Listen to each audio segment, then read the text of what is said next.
അപ്പോൾ ഈ അടുത്ത് ഒരു മനുഷ്യൻ ഇറങ്ങി ജനങ്ങള് പെട്ടെന്ന് കാണുമ്പോ എല്ലാവരും തിരിഞ്ഞു നോക്കാൻ പറ്റുന്ന ചില വേഷവിധാനങ്ങളുണ്ട്. ഉദാഹരണത്തിന് ചിലര് മുടി വളരെ കൂടുതൽ നീട്ടി പെണ്ണുങ്ങളെ പോലെ മുടി വെക്കുക. അതൊരു വലിയ ബഹുമാനാണ് എന്നാണ് ചിലരുടെയൊക്കെ ധാരണ. ഇപ്പൊ ചില ചെറുപ്പക്കാരൊക്കെ അങ്ങനെ മുടി വെച്ചതായി കാണുന്നുണ്ട്. അത് ഇസ്ലാമിൽ അനുവദനീയം അല്ല. ഖുറൈമുൽ ഉസൈദി റളിയല്ലാഹു അൻഹുവിന്റെ മുടി നീണ്ടപ്പോ നബി സല്ലല്ലാഹു അലൈഹി വസല്ലം തങ്ങൾ അത് വെട്ടിച്ചു കളഞ്ഞിട്ടുണ്ട്. അങ്ങനെ മുടി കുറെ നീട്ടിയാൽ ആൾക്കാരൊക്കെ ഇങ്ങനെ നോക്കും, ഇയാളൊരു വലിയ ആളാണോ. വിവരമില്ലാത്തവന് ചിലപ്പോൾ തോന്നും, വിവരമുള്ളവന് മനസ്സിലാവും ഇയാൾക്ക് വിവരമില്ല എന്ന് മനസ്സിലാവും. ഇതുപോലെ കുറെ മോതിരം ധരിക്കുക, അത് വേറൊരു പരിപാടിയാണ്. പല പണ്ഡിതന്മാരും അങ്ങനെ കുറെ മോതിരം ധരിക്കൽ ഹറാമാണ് എന്നാണ് ഇമാമിങ്ങൾ പലരും. ഒരു മോതിരം മാത്രമാണ് സുന്നത്ത്, അതും ചെറുവിരലിന്. വേറെ വിരലിന് മോതിരം നിർദ്ദേശിക്കപ്പെട്ടിട്ടില്ല. അത് വലത്തോ ഇടത്തോ ആകാം, വലത്താണ് കൂടുതൽ നല്ലത്. അപ്പൊ ചില വേഷവിധാനങ്ങൾ കൊണ്ടുവന്ന്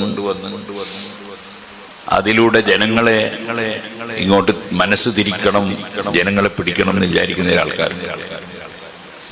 അങ്ങനെയുള്ളൊരു ചങ്ങാതി പരിശുദ്ധ ഖുർആൻ മുഴുവനും ദുർവ്യാഖ്യാനം ചെയ്ത് ഖുർആനിനെ അട്ടിമറിക്കാൻ വേണ്ടി ഇറങ്ങിയ ഒരു കടുത്ത വ്യാജനുണ്ട്. ആ വ്യാജനായ മനുഷ്യൻ, അദ്ദേഹത്തിന്റെ പേര് ഇത്തരം ഒരു സദസ്സിൽ പറയാൻ പോലും ഞാൻ മടിക്കുകയാണ്. അത്രയും ദീനിന് ഉപദ്രവം ചെയ്തൊരു മനുഷ്യനാണ്. ആ മനുഷ്യൻ ഒരു അമുസ്ലിം സഹോദരിയെ ഒരു മുസ്ലിമായ പുരുഷന് നിക്കാഹ് ചെയ്തു കൊടുക്കുകയാണ് എന്ന് പറഞ്ഞിട്ട് ഒരു വിവാഹ പരിപാടി എന്ന നിലക്കൊരു പരിപാടി നടത്തിയിട്ട് അവിടെ നിന്ന് അവൻ പ്രഖ്യാപിക്കുകയാണ്, മറ്റു മതത്തിൽ നിന്ന് വിവാഹം കഴിക്കുന്നത് അതിന് യാതൊരു കുഴപ്പവും ഇല്ല, ഖുർആനും ഹദീസും അങ്ങനെ പഠിപ്പിച്ചിട്ടുണ്ട് എന്ന് പച്ചക്കള്ളം. ഖുർആനിന്റെ പേരിൽ മുശ്രിക്കീങ്ങളെ നിക്കാഹ് ചെയ്യരുത്, മുശ്രിക്കാത്തിനെ നിക്കാഹ് ചെയ്യരുത്, മുശ്രിക്കിന് വിവാഹം ചെയ്തു കൊടുക്കരുത് എന്നൊക്കെ കൃത്യമായി പരിശുദ്ധ ഖുർആൻ പഠിപ്പിച്ചിട്ട് അതിന് ഘടകവിരുദ്ധമായി ഖുർആനിന്റെ പേരിൽ പച്ചക്കള്ളം പറഞ്ഞ് ദീൻ നശിപ്പിക്കുന്ന ഒരു കടുത്ത വ്യാജം. അദ്ദേഹം ഖുർആനിന് അദ്ദേഹത്തിന്റെ വകയിൽ ചില പരിഭാഷ എന്ന പേരിലോ മറ്റോ ചില ഗ്രന്ഥങ്ങളും രചിക്കാൻ ശ്രമിച്ചിട്ടുണ്ട്. ഒരൊറ്റ മുതഅല്ലിമും മുസ്ലിമും അതൊന്നും വായിച്ച് പിഴച്ചു പോകരുത് എന്ന് പ്രത്യേകമായി ഉണർത്തുകയാണ്. അവനിൽ നിന്നോ മറ്റോ ആകാം.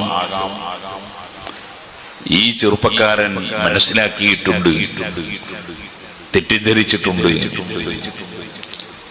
ഇങ്ങനെ ഒരു അന്യമതത്തിലുള്ള പെണ്ണിനെ വിവാഹം കഴിക്കുന്നതിന് കുഴപ്പമില്ല എന്ന് ഖുർആനിലുണ്ട് എന്ന് തെറ്റിദ്ധരിച്ചിട്ടുണ്ട്. ഞാൻ ആ ചെറുപ്പക്കാരനെ ഇരുത്തി കുറേ സമയം ഉപദേശിച്ചു കൊടുത്തു. അള്ളാഹു അദ്ദേഹത്തിന് ഹിദായത്തിന്റെ വഴി കൊടുക്കുമാറാകട്ടെ. അതുപോലെ എല്ലാവർക്കും അള്ളാഹു ഹിദായത്തിന്റെ വഴി നൽകട്ടെ. ഞാൻ പറഞ്ഞു വന്നത്, ആ പരിശുദ്ധ ഖുർആൻ ശരിയായ വിധത്തിൽ ഗ്രഹിക്കണമെങ്കിൽ ഇമാമിങ്ങളുടെ കിതാബുകൾ ഗ്രഹിക്കാൻ കഴിയണം. ഇമാമിങ്ങളുടെ കിതാബുകൾ ഗ്രഹിക്കാൻ കഴിയണമെങ്കിൽ നന്നായി നഹ്വും സർഫും മആനിയും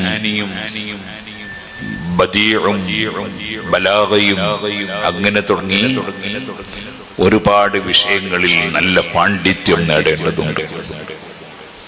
അതിന്റെ തുടക്കമാണ് നമ്മുടെ ദർസുകളിൽ ഫഅല ഫഅല ഫഅലു ഫഅലത്ത് ഫഅലത്ത് ഫഅൽന എന്ന് തുടങ്ങിയിട്ട് സർഫ് പഠിക്കുന്നത്, അതുപോലെ നഹ്വ് പഠിക്കുന്നത്.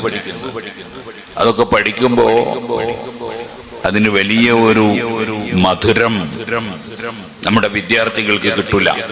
അപ്പോൾ അത് പഠിക്കാൻ വലിയ താല്പര്യം ഉണ്ടാവില്ല.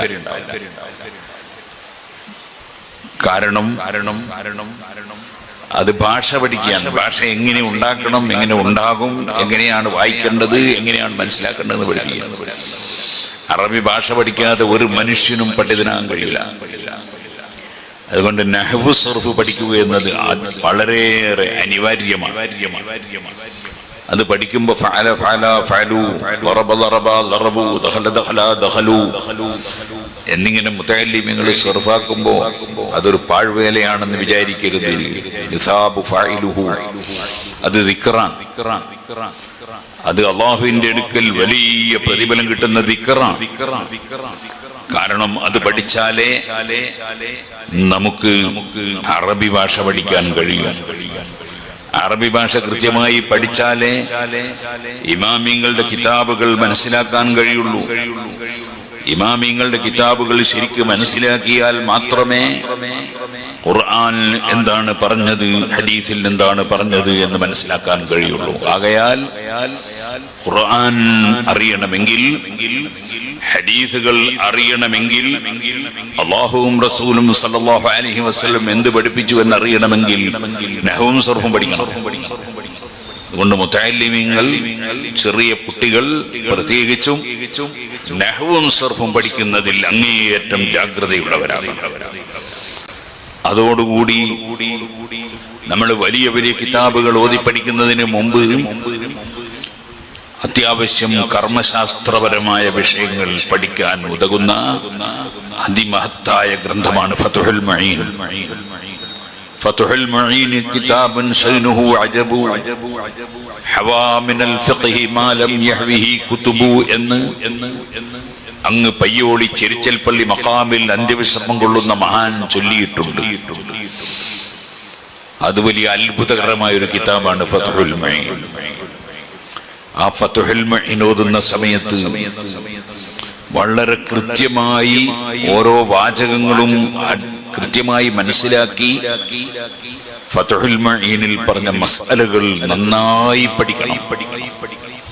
ഇപ്പോഴത്തെ ഒരു ശൈലി എന്ന് പറയുന്നത് സ്കൂളുകളിലും ഭൗതിക കോളേജുകളിലും പഠിക്കുന്ന ശൈലിയിൽ ക്ലാസ് കേട്ട് പുസ്തകം അവിടെ കൊണ്ടുപോയി വെച്ച് പിറ്റേന്ന് രാവിലെ വീണ്ടും പുസ്തകവും എടുത്ത് പോകുന്ന ഒരു പരിപാടിയാണ്. അതിലിടക്ക് കിട്ടുന്ന സമയമൊക്കെ മൊബൈൽ ഫോണിലും മറ്റുമായി കളയുകയും ചെയ്യും. ഇങ്ങനെ പോയാൽ ഒരിക്കലും ആലിമാവില്ല. മറിച്ച് ഫത്ഹുൽ മുഈനൊക്കെ ഇരുന്ന് ആവർത്തിച്ച് ഓതി നോക്കണം.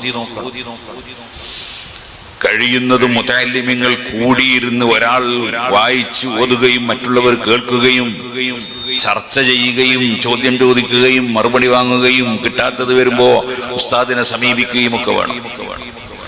അങ്ങനെയാണ് പഴയ കാലത്തുള്ള ആലിമീങ്ങളെല്ലാം പഠിച്ചു വന്നിരുന്നത്.